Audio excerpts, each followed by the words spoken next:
Hi, I'm your host, Jürgen Strauss from Innova.buzz, and I'm really excited to welcome to the Innova.buzz podcast today from Los Angeles in California, Peter Schroeder, who's the founder and CEO of Telzio. And you can see the logo there over his left shoulder. Telzio is all about making communications hassle-free for business. So welcome to the Innova.buzz podcast, Peter. It's a great privilege to have you as my guest. Privileged to be here. Thank you so much for having me on. And I'm really excited because you've got a really interesting background. You're a DJ with multiple platinum and gold records, and that was sort of out of Denmark to start with. And you're also a coder, and now you've transitioned into business owner and entrepreneur. So I'm fascinated to learn all about that journey and what the lessons were for you along the way. Before we get into all those things, what's the impact you're aiming to make in the world today, Peter? So I really just want to make people a little happier and their lives a little easier. Not trying to save the world or anything like that, but it's almost like having a dinner party at home. I enjoy that because that's a very tangible thing. You make your friends, you give them a good experience for a while and make their lives a little easier for that moment. I just enjoy doing that, and that transcends to anything I've done, really. Yeah, yeah. And tell us a little bit about the journey. So you were if I remember correctly, you're a DJ in Denmark, and then you wanted to take that DJ business to the US, but you made the transition there into a technology business. Yeah. Yeah, that just happened out of the blue almost. So yeah, I was starting to play in Vegas a lot back in 2011, 12 ish when EDM just became a term. And electronic music started happening in the US. It wasn't a thing up until then, really, at least not as big as in Europe. And me coming over and having played electronic music my whole life, literally since I was almost able to walk, that was very, very natural to me. And I knew how to do that in a, sensible way where, read the crowds and all that, those kind of things. I had a lot of experience doing that. So I got some really cool gigs really fast in the US. And on one of them, I met my now wife, and she was not happy about the Danish weather, so I decided to start coming over here instead. And during that time, that's when I founded the company. Yeah. Hmm. All right. Well, tell us a little bit about the background of Telzio and how it innovates traditional phone systems and helps make communication hassle-free for businesses. Yeah. So I mean, it really started because I needed it myself. I had put a pause on playing DJ gigs back in 2012. I played 383 gigs in 1 year, so I needed a break. Wow. Yeah, it was a wild time, and I needed a break. So I told my manager to put a pause on the gigs so I could also make new music and stuff. And while I was doing that, I was working on another side project, also a tech project, and I needed a phone call, a phone system, where you can call in, menu, press one for support, and have a queue for people to wait in and those kind of things. And it wasn't really anything out of the box back then that was, cloud based, so I didn't have to install anything, and also affordable and easy to use, and just filled all the checked all the boxes. So I was like, okay, I will build it myself. Why not? And that just fascinated me so much. I was into it, and all of a sudden, I had built a whole product rather than making new music. And I had just met my wife then, so she was like, "Well, come over to the US and let's launch it. Let's try and put it out there." And we did, and people started signing up. So all of a sudden, I forgot about music, and now it's been 10 years, and I've been doing this. So the thing about Telzio is really that it just fills my own needs or requirements at that time. And then Yeah. when we started getting customers that signed up, they had different ideas or requirements for features and stuff like that. So over the years, we just added it when it made sense, and the things that people asked for, if it made sense to add to the product, we did it. And every time we did that, then we would get bigger customers coming in, like Facebook all of a sudden signed up, or Airbnb and Lyft. All right. Wow. Yeah. Oh, there's a couple of things I just love about that. First of all, starting off scratching your own itch, so to speak, fulfilling a need that you had, and then doing it in such a way that it became a product which you can sell. I'm curious, did you sort of have that vision at the start that it might become a product, or was it just no, I need something and I'll build it? I think I got it pretty early on. After playing around with it for, I would almost say, a couple of weeks or a week, maybe even, and I started, building this thing for myself.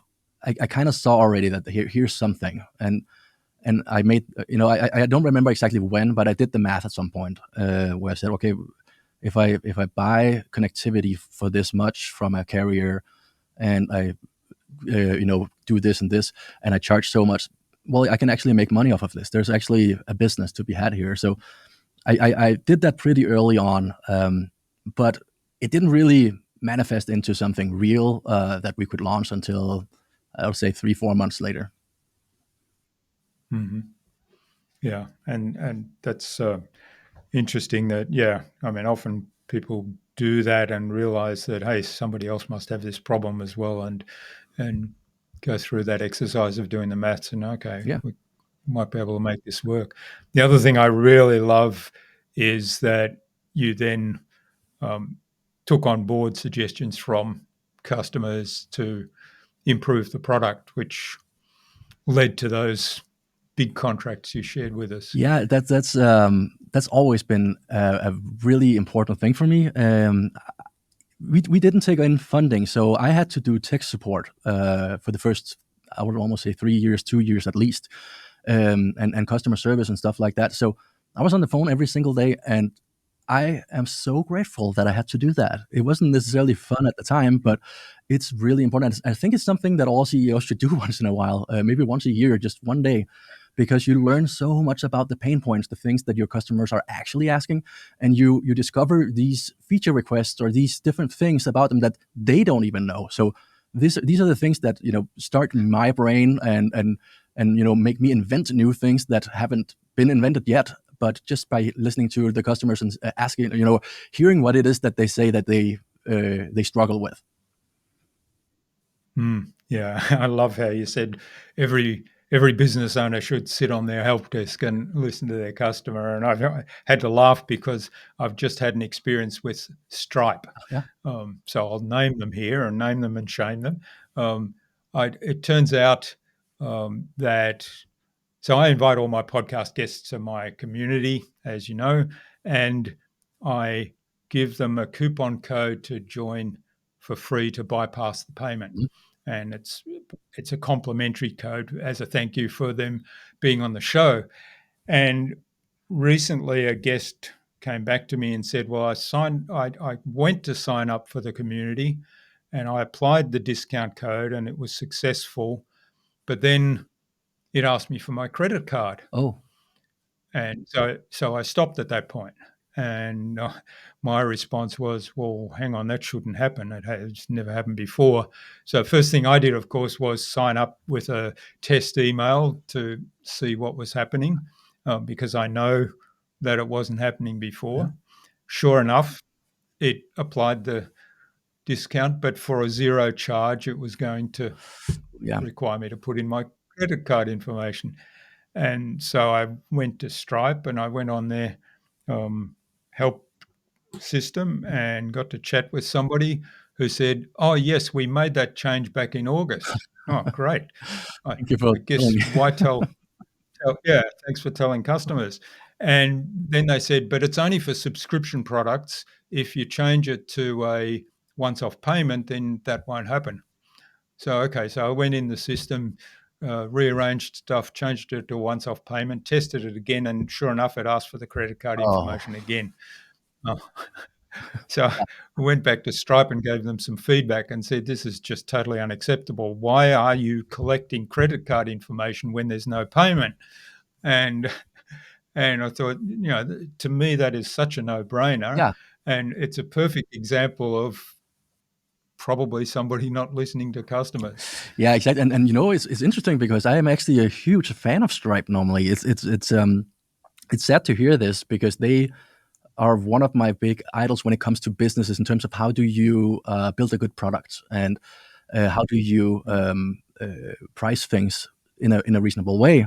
Because one of the things I really struggle with at the moment is these most SaaS products out there. They have these enterprise plans, and a startup plan, a pro plan, and an enterprise plan. And all the Mhm. features you really need are on the enterprise plan, or at least the features that are going to set you apart. But why is it that the Yeah. enterprises that are already making a lot of money, that have already made it, why are they the ones that get those features? It should be the startups that get the features to help them off, right? Or at least give it to Yeah. everyone. So I really like it. From day one with Telzio, we priced our thing so you only charge for the usage, and then you get all the features. There's no like different plan tiers or anything like that. And Stripe does the same thing. They have this thing where you sign up and you get everything. Like you said, you have a coupon code feature and a subscription feature, right? That would cost, Mm. that would be two different features that you would have to pay extra for with other providers. Yeah. And I really don't like that. It's a weird thing because if you think about it, our way of doing it, where you just charge for the minutes and the text that you send and receive, and with Stripe, where you pay per transaction, so every charge they take a little cut off or a few cents. Um, you know, if you give all the features from day one and don't charge for that, well, then people are going to use those features. That means that you're going to get more usage and you're going to get your money this way. But you level out the playing field a little bit more, and make it fair for everyone. So I think the whole enterprise plan, I don't like that, and that's why I like Stripe. They're Yeah. they're very much like us in many ways. Mm.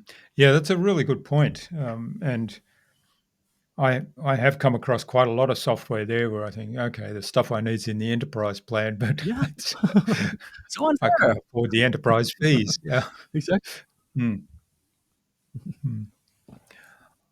All right. So, were there any lessons that you brought into starting up Telzio and how you run it now that you took out of your DJ days?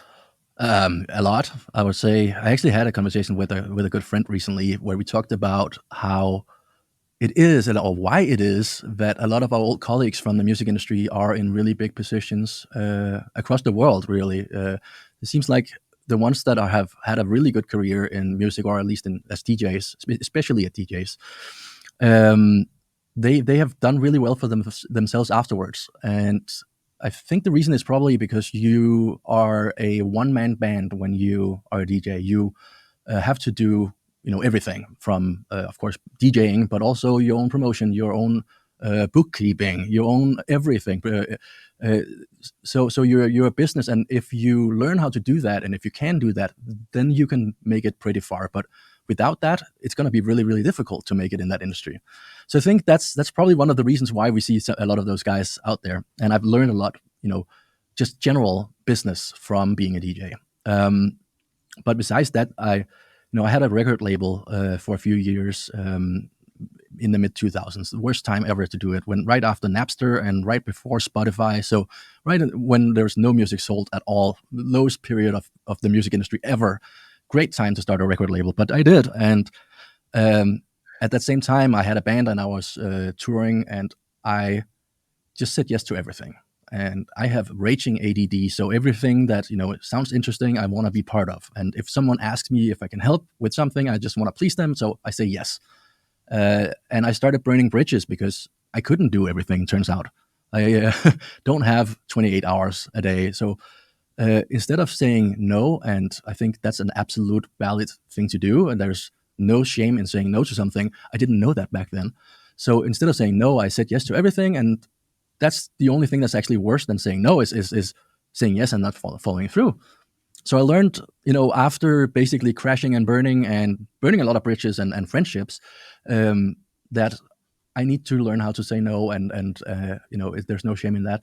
That's probably one of the most important lessons about myself and in general that I learned before, and that I took over into this.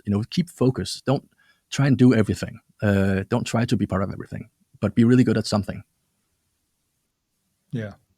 Yeah, I think that's a really powerful message, and if you can kind of get that and internalize it, and I've just been through an exercise where I've started um, taking a more active role in my own investments, Mhm. and that lesson's come home to roost. I sort of all of a sudden I'm focused on just a few things, and focused on just a few ways to do it, and all of a sudden it's starting to be successful. Whereas before it was scattergun approach all over the place, and up and down like a yo-yo. Exactly, and that's the worst part about the diagnosis ADD. That you can take that and just amplify it by 100. It's something that I didn't even know I had back then. I haven't been diagnosed until I don't know 5 years ago or something like that. But it's nice to know that there's an actual word for why it is that I act that way. Um, but that's I think it's something that transcends to everyone. It's not just people with that diagnosis. Everyone needs to learn how to say no and keep focus and just focus on Yeah. one thing and don't try to do So how, yeah. anything. So how do you manage that when you get pulled in all different directions and oh, shiny toy, oh, shiny toy. Well, I mean that is of course still difficult, but I think the fact that I went through a period of my life where I ended up, having to sell my label because of it, and take a break. I literally took 2 months where I just crashed on my mom's couch.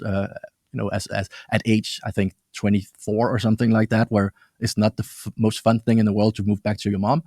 But took that period and took a time out and went through all that, and I think that's definitely taught me how to remind myself, because I still get pulled away and I still get carried away with everything, Mm, but remind myself, stay focused, keep your eyes on the prize and the focus on the ball, right? And um, it's something I have to physically or verbally remind myself of, and I actually say it out loud when I see myself, getting too much on my plate.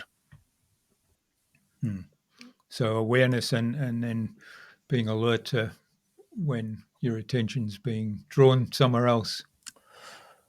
Um, well, so on a daily basis, I like that happens all the time. So what I really do is uh, I have a team around me that also now knows me so well that they know when this happens. That they see it happening, and they see, hey Peter, you have too much on your plate. Like, how can we help you? Because I'm really bad at asking for help as well.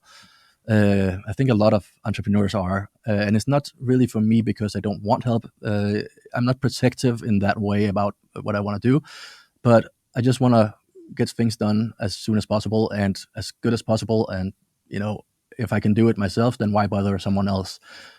Uh, it's not a good thing. And I luckily have a team that is good at spotting that now, after working with me for years.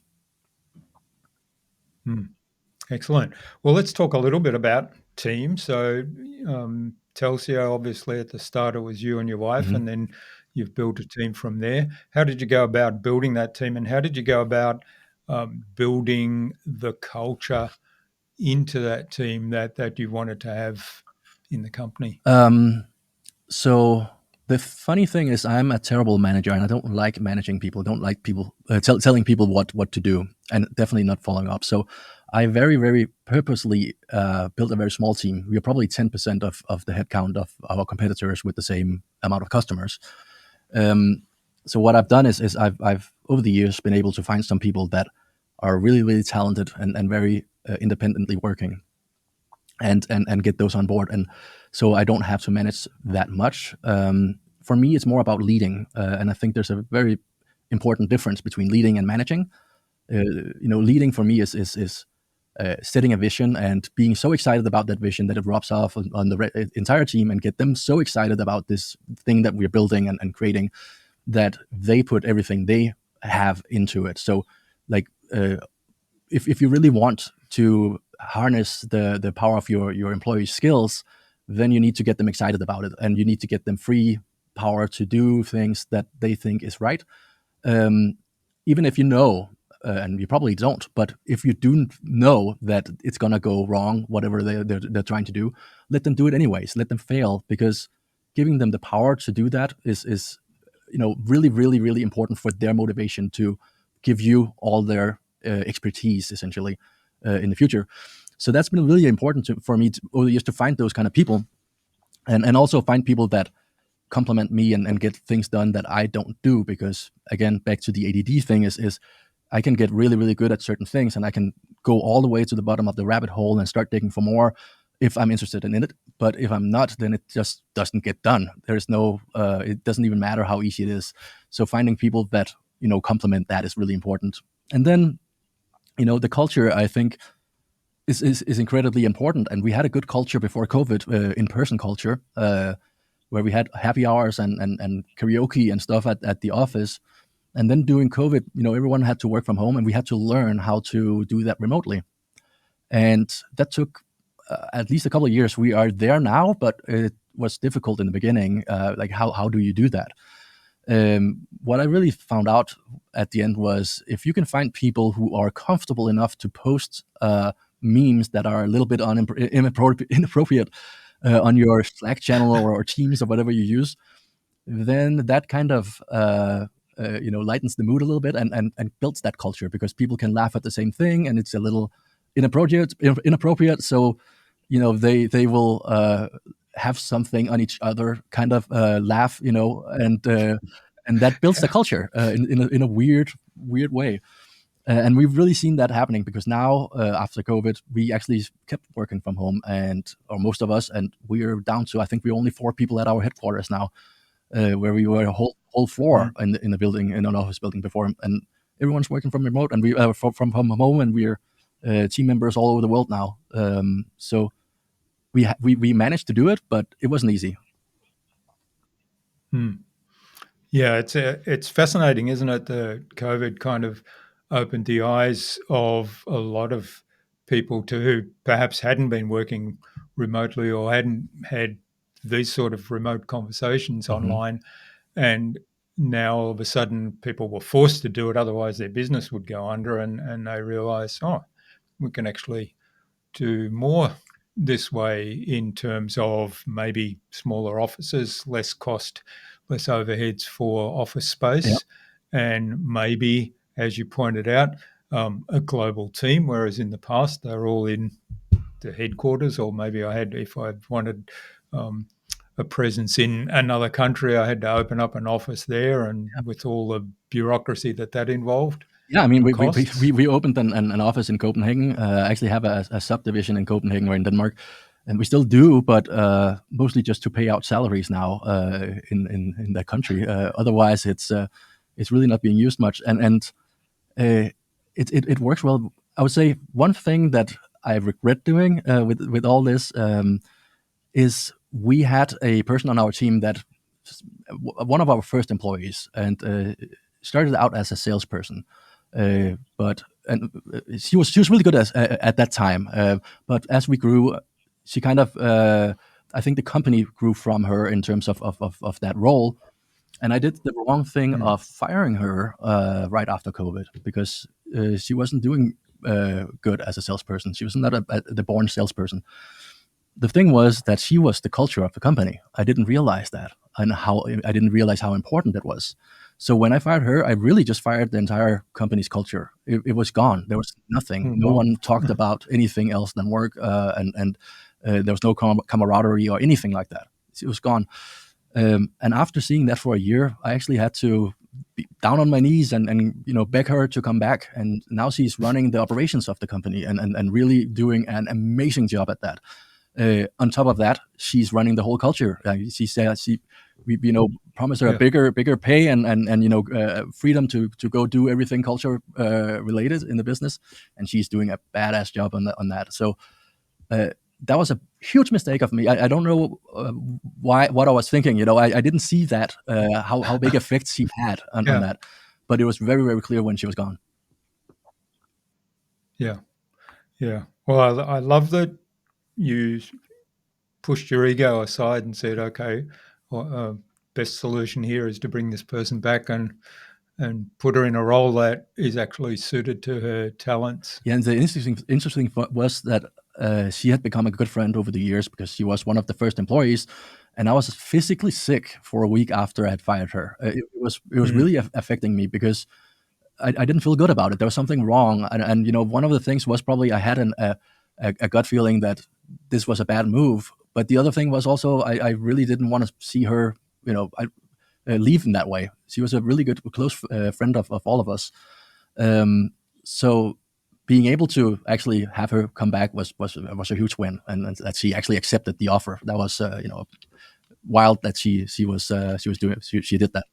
yeah. Yeah. Well, I guess um, there's an art to firing people so that you don't burn the bridges, I Yeah. suppose. But like you, I've had to fire people as well for various reasons. It wasn't my business; it was the corporate world, and it always made me feel sick afterwards, even when they weren't friends, personal friends. Right, It right. was just an It's never unpleasant thing. fun. It's never fun, right? And Mm, there are also cases where it's obviously it's always there's always a reason why you fire someone. We haven't had to lay people off because of bad times or anything like that. So there's always been a reason why we had mm, to fire someone. And in some cases, you're furious yourself because of certain things. Uh, but it still doesn't feel good. It doesn't matter how angry you are at a person. It's just a bad mm, feeling, and I don't think that's something I will really ever really get over. mm. Yeah. All right. Well, I guess that was certainly one big challenge that you faced along the Oh journey with Telzio. What are some of the other challenges, and how did you master those, or how did you overcome them? yeah. Well, so if we were to go back to when we started out, we didn't have any money. We cashed in my wife's 401k to build a phone Ooh. company and go up against AT&T. That seems like a logical thing to do, right? Um, we tried to get investments, and here's the thing: we only hear about tech companies that raise $200 million and go public or get $1 billion valuation on an idea that they haven't even created yet. That's all the things we hear in the media. That's the stories we hear about. We don't hear about the ones that don't raise the money and still make it. Um, and we definitely thought we had to go out and raise a ton of money at a crazy valuation, and completely blindsided by all the stuff we hear. We couldn't raise any money. One thing is, the people who do raise that kind of money on that in Silicon Valley, they are not entrepreneurs that build a product. They are money raisers. That's what they do for a living. It's not. Mm, They don't build yeah. businesses this way. Um, so that's one thing. The other thing was, who's going to invest in a phone company that's going up against AT&T and Verizon and these kind of companies? It just doesn't seem logical, and there's a high barrier to entry, and so on and so on. There's a lot of reasons why you shouldn't do it, and it's not a sexy industry either. And then we had just met, my wife and I, like a year earlier, right? Who's going to invest in a couple who just met, who's not even married yet at that time? So we didn't raise any money, and we had to figure out how do we then build a business without, because we are we have a good product over here. The problem is we couldn't advertise because that cost $700-800 per click on Google in for the keywords that we have in our industry. Uh, the Mm, math adds up because customers stay for a long time and they pay a lot per month, but we didn't have that upfront money, capital to go out and buy those ads and buy those customers. So we had to figure out what do we do then. And for us, the answer was really we need to get really good at SEO so we can get those positions on Google when people search for it for free. Because we can't just cold call. Our product is not something you cold call anyone about. It's like calling someone and asking, "Hey, do you want to buy a house?" No, I'm not in the market right now, yeah. right? Same thing with the phone system. It's not really something that people want to change unless they have to. So we had to just be in front of people when they are looking to change, and that means that we need to be available on Google when people search for it, and we had to get those positions on Google for free because we couldn't pay for them. So we had to really get good at SEO, and that's taken 10 years. Luckily, it's a snowball effect. So the better you get at it, and the better positions you get, the easier it becomes to get more of it and spread it out and get really good at it. But it was definitely a struggle for the first many years. And like I said, I did customer service for the first 2 or 3 years because we couldn't even hire a supporter. Mm. So the business growth really started with your figuring out how to do search engine optimization well. Yeah, really. So Mm, the first couple of customers we got from just posting online on some message boards about, hey, we built this product, go check it out. And then in the beginning we had a plan where we only charged $1 per month for the whole service, and then we charged you per minute. We found out later on that that attracted too many unserious businesses and too much fraud.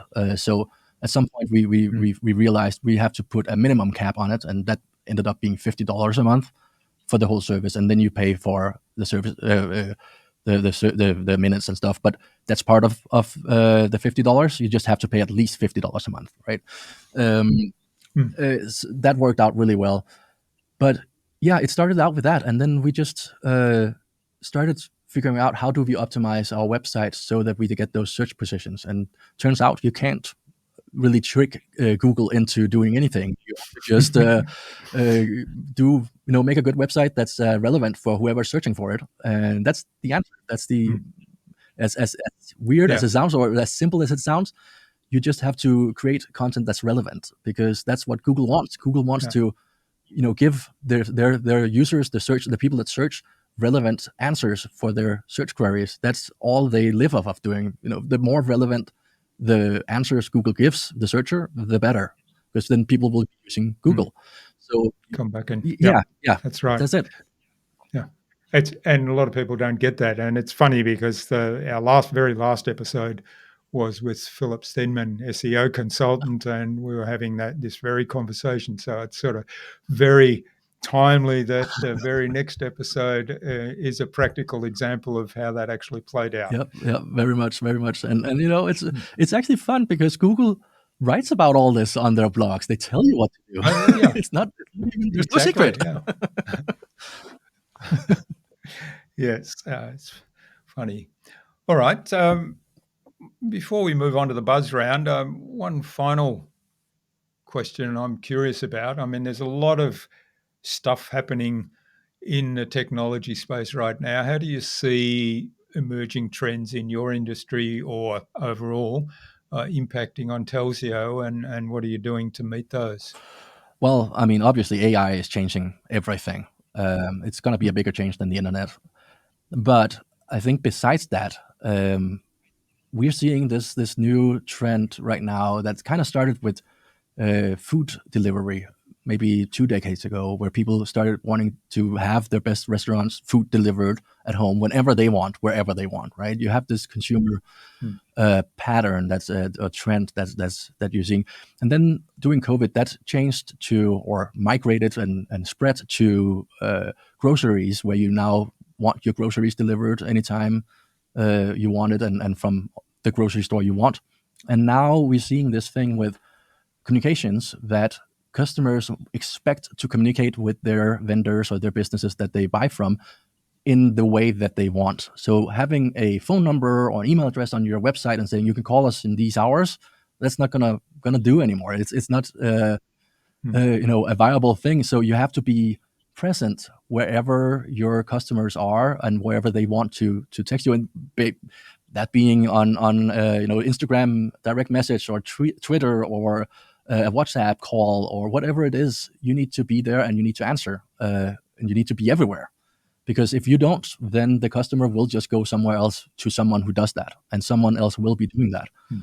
And I have a good example actually for myself, because I was buying a car a year and a half ago, and I went to the dealership, test drove it, loved the car, said, hey, I'm gonna think about it tonight and come back tomorrow. I think it was the one I wanted. Then I got home and I emailed the dealer, asked him a question about what would the price be if I get the model with the bigger engine or something like that. And I didn't hear anything back. I had his business card, so I just emailed him and didn't hear anything. So the next day I just went down to another brand, basically got the same car.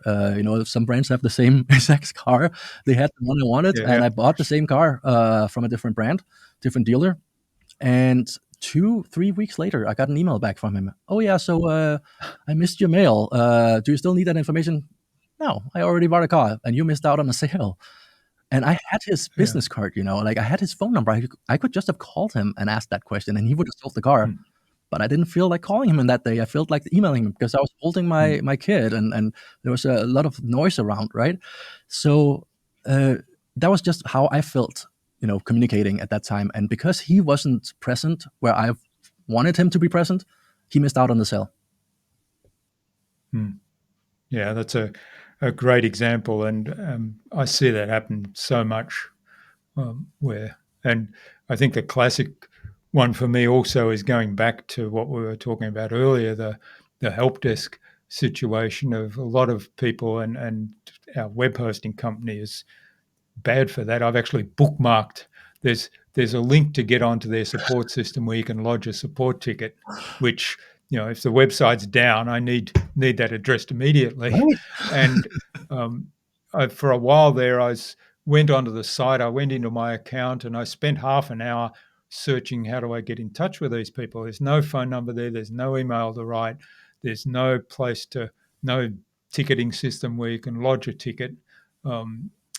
There is one. I managed to find it one time. And then after the second time, when I couldn't remember the 50 steps I went through to find that spot, I actually saved the bookmark. I thought that's not going to happen again. But I thought, hang on, shouldn't you be making it easy to get in touch with the business? It's definitely a very, very effective tactic if you don't want customers to stay. That's for sure. Yeah. Yeah. All right. Well, this is fascinating. We could go on talking business lessons and customer service and those kind of things all day. But I think it's a good point now to move on to the buzz, our innovation round. It's the same 5 questions I ask of every guest. And the idea is you'll give us some answers to inspire our listener to go and do something awesome today as a result. Okay. All right. Sounds good. All right. What's the number one thing anyone needs to do to be more innovative? Take a shower. Turn off all your devices and take a shower. Don't get disrupted. And just stay in there for half an hour and let it. Yeah. The answers will come. Yeah. Yeah. Get your best ideas in the shower. Yeah. I love it. Yeah. So it's really about finding quiet, isn't Yeah, it? it is, and it's about not being disrupted about all these notifications we get. I actually turned off all notifications on my phone, all of them except for Yeah. my wife's phone calls, and I think server alerts or something like that. But it's everything else is turned off: Facebook, emails, all of that.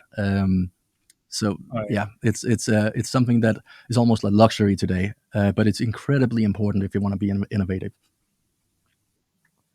Yeah, yeah. Turning off the notifications that's such a no-brainer for me. I remember the very early days of when our salespeople in the corporate job I had, our salespeople got the very first Blackberries, Oh, and before that we had these big mobile phones, and all they could do was take phone calls, which is kind of unique. But the Blackberries could get emails and calendar alerts and so on. And I remember them saying, "Oh, ever since I got my BlackBerry, I can't get any work done." wow, Why is that? Because it keeps alerting me when an email comes in, and it keeps alerting me when this happens and so on. And I said, "Surely you can turn the alerts off." And so I didn't have a BlackBerry. I didn't know, but I knew from computer. And I said, "Turn the alerts off." Oh, wow. Yeah, that's it seems like a very easy thing to do, but it's very, very difficult to yeah, turn everything off. And I actually struggled with it the first couple of days after I did it because it felt almost naked.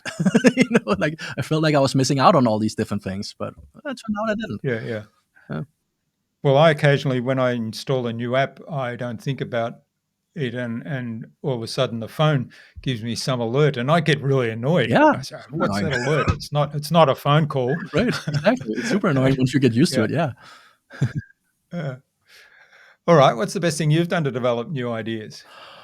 It's actually the same. So when I started Telzio, I applied for a visa to come to the US, and I was thinking at that time that I was going to keep making music, so I applied for an artist visa, an O2 or O1, I think it's called, um, and I was waiting for that to be, come through, and that took 3 months. Turned out I had already put all my stuff in storage and moved in with my dad for I didn't know if it was going to be tomorrow or in a week.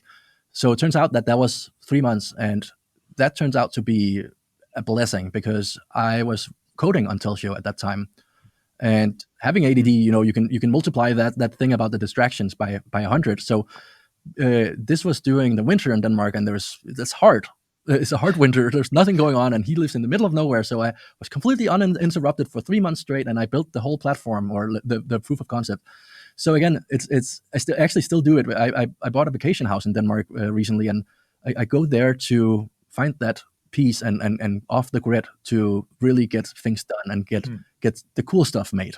and find the piece to do it. So it's really about isolating yourself and letting yourself isolate you. That's it. Yeah, yeah. Yeah, taking time. It's kind of like the Disney dream room concept, isn't It it? is totally, yeah. Yeah, yeah, yeah. Wonderful. All right. Well, apart from Telzio, what's a favorite resource you use most often? Slack. That's probably one of the tools I live on Slack. Our whole team does. It's a great tool. And Stripe, I love that company. So, and I actually use them for more than just payment processing. It's a big inspiration for me. Okay. Wonderful. All right. Well, we sort of said something bad about Stripe before, but now Yeah, we're no, I mean, singing their praises. no, Yeah. no one's perfect, right? But I really like Yeah. their Yeah. culture and the way they think about building a product and how they design their website, how intuitive a lot of things are. They're really good at thinking things through, and I think that's something that a lot of Mm. people can learn from. Yeah. Yeah. Wonderful. All right. And obviously, we will include links to that for those people that may not know Slack or Stripe. Mhm. So, what's the best way to keep a project on track? We've talked about Oh, focus. yeah, that's difficult. I'm horrible at that. I tried having a project manager at some point, and that was also not good. Right now, we have kind of resorted to a solution where we have actually the person I was talking about earlier that became our operations manager. Basically, just keep track of the different projects and where they are in a very high level way, and then check in with everyone every morning. So we have daily stand up meetings online every morning at 8 and 9 for different departments, and she checks in and just most of the time just observes and takes notes and then updates a little Trello board for each team. But we try not to get too detailed in these things. Again, we have some really talented people, so we don't want to micromanage anyone. We just want to make sure that everyone is progressing and that there's no roadblocks and that people basically talk and voice out their concerns, and that's really it. We try not to get more detailed or granular than that. Hmm. Yeah, it's fantastic, isn't it? The tools we have these days, and also the how key communication is. That's another point that came out of that. But I remember back in the early days of project management, and I did lots of project management work. And then the first few courses I did, I thought, oh, I wish I'd learnt this at school because this is so valuable. But then the only thing that was there as software was Microsoft Project, and that Yeah. was just so complicated. And I thought you spend more time on figuring out how to do this and entering data in here and Yeah, then tracking the data than actually working on the project. So totally. things like Trello, with the Kanban boards, and that's just fantastic. Yeah, and you know what I think is really interesting is that a lot of these tools do exactly what you're saying. They take up more time, and there's so many of them out there. I was part of the Scrum revolution back in the 2000s, and that was now the thing, the way that everyone should work. And there's a new wave right now of descrumming. Like basically everyone found out that was the horrible, the really bad way of doing something. People burns out and you're not getting anything done, and you spend a lot of time Mm, on nothing. So I think what I see a lot of my colleagues in different industries doing is really keeping it really high level and just use one of the really lightweight tools to just check some overall notes and then let people do what mm. they're good at. That's really it. Yeah, yeah. Yes, wonderful. All right, final question of the buzz round. What's the number one thing anyone can do to differentiate themselves? Um, that's always a good question. It depends on what what you're doing. For me personally, I think I could have tried to differentiate myself from the big guys out there. That would be seems like a logical thing. I have a phone company, so I need to differentiate myself from AT&T or whatever the big competitors are. But that's not always a feasible thing. It's not something that you necessarily can do because you are just maybe a more lightweight product in the beginning. There's just everyone has to start somewhere, and it's more important to get something out than have the perfect product. So for me, was really Mm, create a good product for a small amount of people and just be good for those ones and then grow it from there. Don't try to necessarily be everything at once and be that perfect solution to everything, whatever that might be. But find a little niche and cater to them, and then grow your business from there. That's more sustainable in the long run, I would say. So being really clear about who your target, who your ideal customer is, and getting focused on them. Yeah, and don't try to span that one too wide. I mean, I could say when people ask me what's your ideal customer, well, that's a business that make phone calls, right? Yeah, yeah. That's the target. But be a little bit more clear in the beginning, at least. Excellent. Well, thanks so much for sharing your insights with us today. Now, where can people find out more about you, about Telzio, and maybe even get in touch and say thanks for what you've shared today? Yeah, so me directly, peterschroeder.com. There's all my social media links and of course, my email address. And I actually like when people email me or write to me, because I get so much sales stuff and so much business communications. There's never anything personal, like I actually really like when someone writes a message. So please do that. And Telzio, it's telzio.com. And I think there's a link in the show notes. If you go there, sign up for a trial and play around with it. It's actually fun. So there's a free trial. Go do that. Yep, we'll have that link in the show notes, as Peter said. All right. Finally, what action would you like our listener to take out of today's conversation, I would, apart from trying out Telzio? yeah, exactly. I would actually say you should be a little naive. Go allow yourself to do that thing that doesn't necessarily always make logical sense, but be a little naive about what you think you can build and what you can think you can do. And don't let anyone tell you, or at least not the whole world, tell you no, you can't do this. But have that approach to it. And I think it's P.P. Longstocking that has said something like, "I've never done that before, so I'm sure I'll be good at it." Have that approach to things. Be a little naive, that little Yes. childish, and I think it's something that everyone forgets to do. Yeah, fantastic. And I think you're the first guest that's quoted Pippi Longstocking on my show. It's that was a favorite of our kids, so I'm Oh yeah, quite familiar with those I books. was I loved it when I was a kid, and Astrid Lindgren is amazing. She had another one that says something like, what does she say? If you're very very powerful, or if you're very very strong, then you must also be very very kind, and that's a good one to remember as Mm, well. yeah, yeah, wonderful. Well, it's great quotes to wrap up with. Well, thanks, Peter. I've really enjoyed our conversation today. Thanks so much for joining us on the Innova.buzz podcast. I really hope that you enjoyed the experience as well. I certainly did. And all the best for the future. And let's keep in touch. Yeah, definitely. Thank you so much for having me on here. I enjoyed that a much.